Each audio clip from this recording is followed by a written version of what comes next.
Thank you, Madam Acting Deputy President. I rise to speak in favour of this motion today, but I also want to go further. This motion talks about the need to have a comprehensive innovation policy in Australia so that high-skill, high-wage jobs of the future are here in Australia, and it talks about the loss of jobs in the automotive sector. Yes, this government has failed to protect the jobs of Australian workers in the auto industry, and yes, this government has failed to articulate an innovative plan to move this industry and other industries into the 21st century.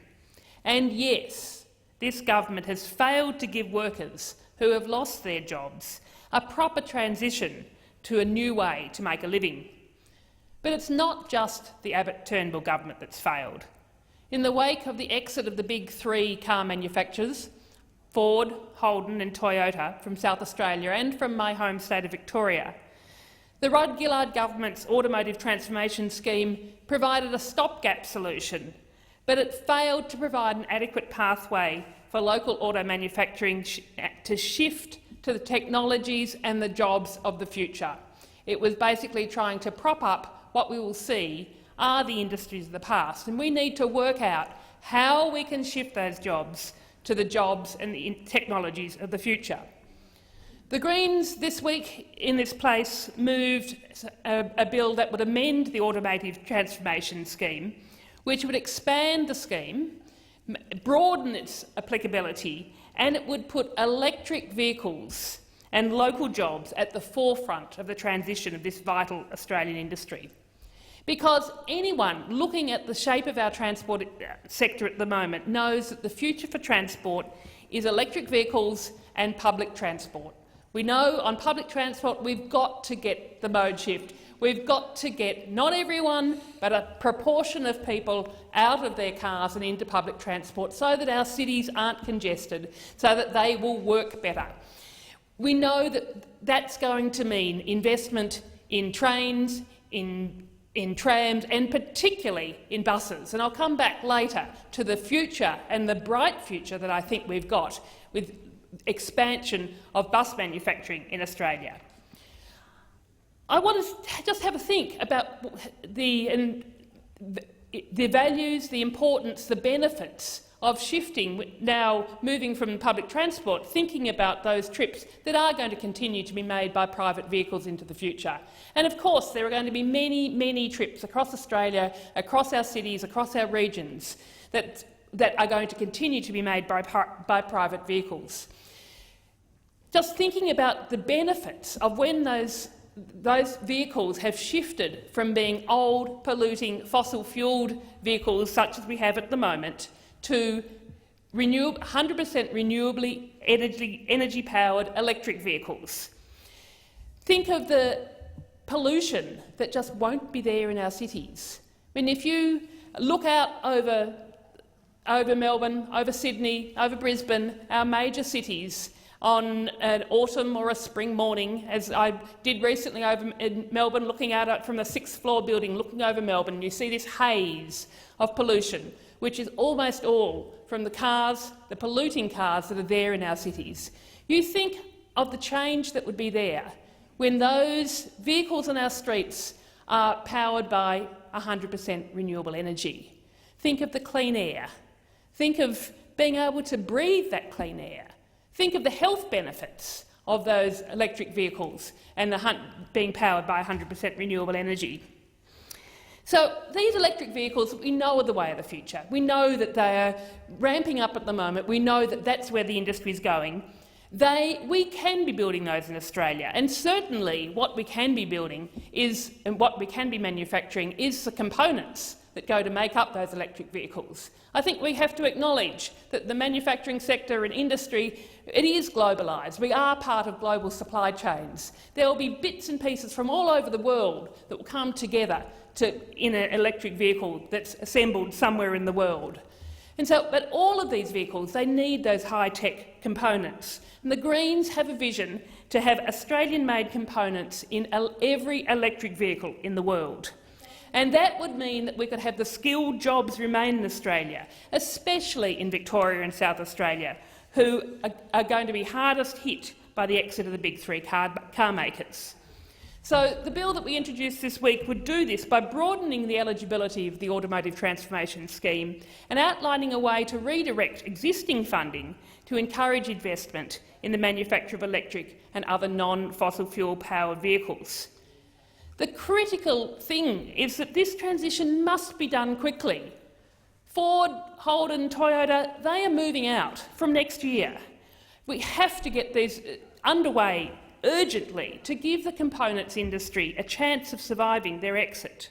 And there are so many people, so many thousands of hard-working Australians who this affects. This isn't just a story of innovation and technology and industry. It's a story of people. It's a story of people who are currently employed. It's a story of people currently employed at the Toyota factory in Altona, near where I grew up.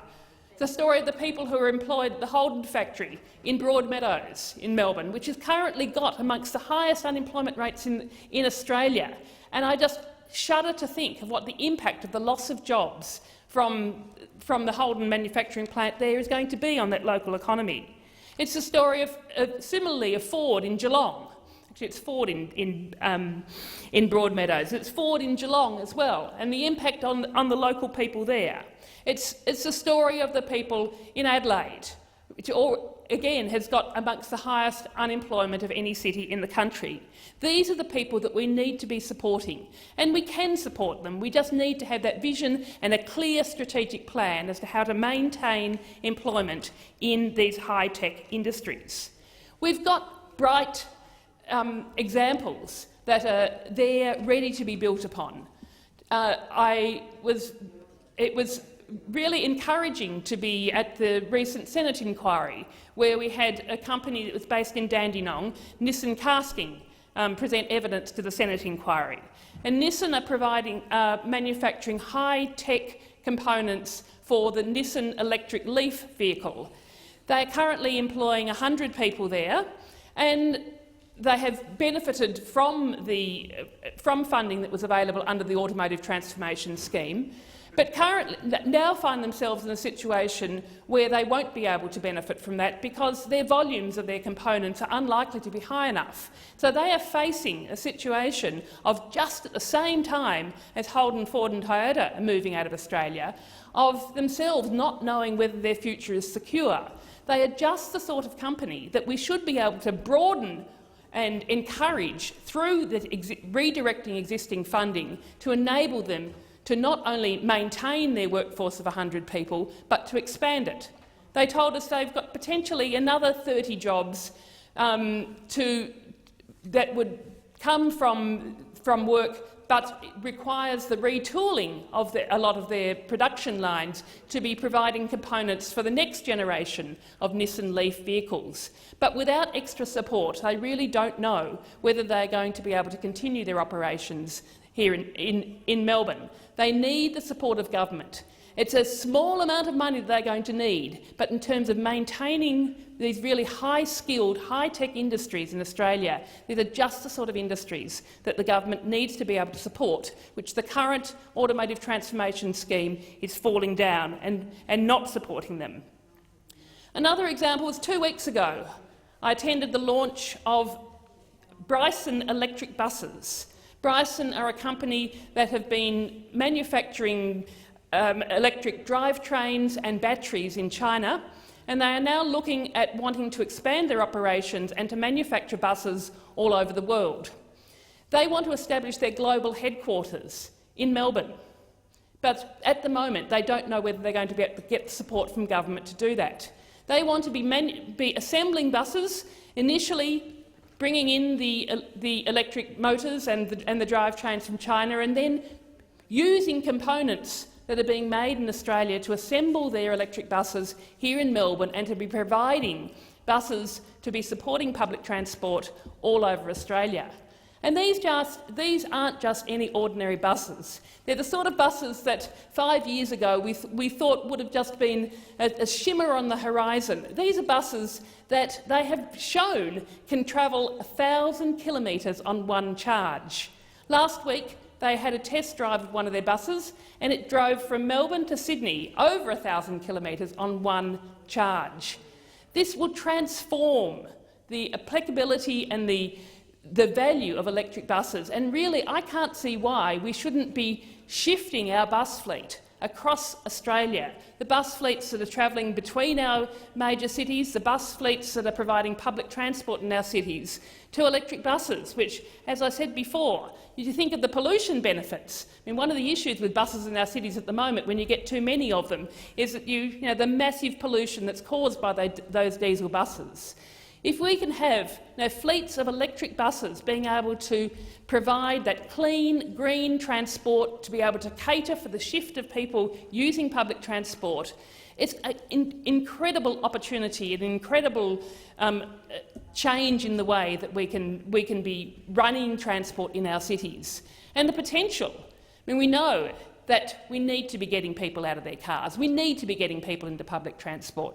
We also know that it's very expensive to provide that public transport if it's going to be using trains and trams, but that buses, because they go on our existing roads, can easily just slot into the existing networks.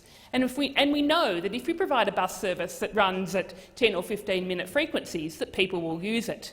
The potential of the electric buses in Australia is massive.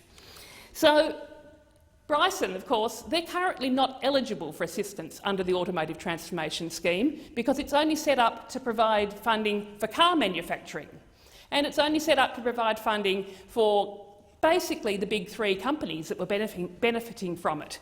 In order to be eligible, companies had to be producing more than 30,000 vehicles in any 1 year. And as much as I think that there is potential for electric buses in Australia, I think the likelihood of Bryson manufacturing 30,000 buses in any 1 year is quite small. So we need to be able to change where we've got existing funding. It's not extra amounts of funding, it's existing funding that's currently allocated to the Automotive Transformation Scheme.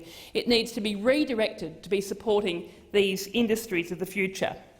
And then if you think about the technology that's gone into these buses, if you think about buses that can travel 1,000 kilometres on one charge, and you think about they're buses, they are big vehicles, think about the potential for electric trucks, think about the transformation of our freight industries that could mean. Think about the potential for electric government vehicles, for police and emergency service vehicles, for ambulances, for all types of vehicles. And I also think that there is such potential there with that sort of electric vehicle manufacturer to be able to share that technology with our neighbours in the Asia-Pacific. I mean, on a recent parliamentary delegation to the Pacific, to Fiji, PNG and Vanuatu, they told me how the police vehicles couldn't get to domestic violence victims because they didn't have the money for petrol to put into their vehicles. Just as we are supporting our Pacific neighbours with patrol boats, we could be supporting our Pacific neighbours with the rollout of electric police and emergency service vehicles and transferring the technology, transferring the knowledge, associating that with the development of renewable energy sources as well. And really having an aid program that goes hand in hand with our aims of creating a non-polluting and fairer society, not just in Australia, but also in the Asia-Pacific. So we face a choice. The world around us is rapidly changing, from the types of jobs available to the way that technology impacts on our everyday lives, to the climate that dictates what we eat, where we live and who we deal with. So we can't just sit back and play a game of strip Jack naked. We have to make an active decision on what industries we want to see flourish and how we are going to support them to do so. So right now, the government is showing their hand, and it's not pretty.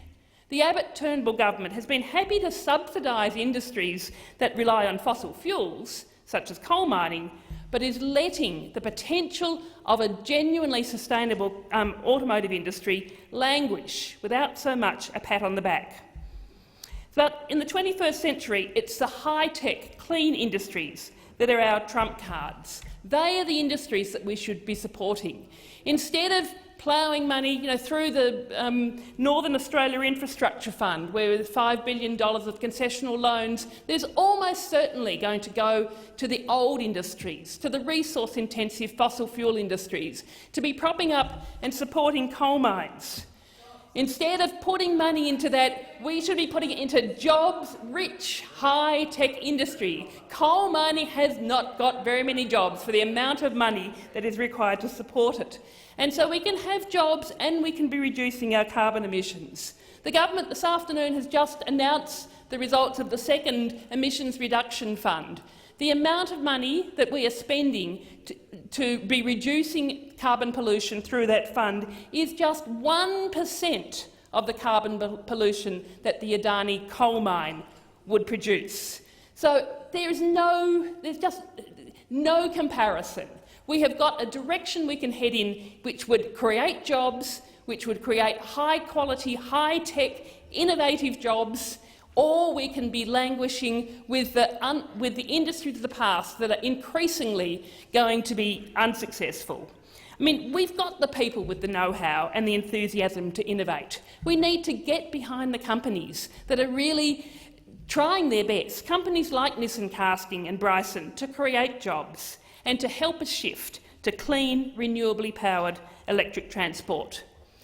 Madam Acting Deputy President, the Greens' plan to expand the automotive transformation scheme would achieve that, and our plans to be focused on creating both a healthy, sustainable economy and a healthy, sustainable environment will achieve that.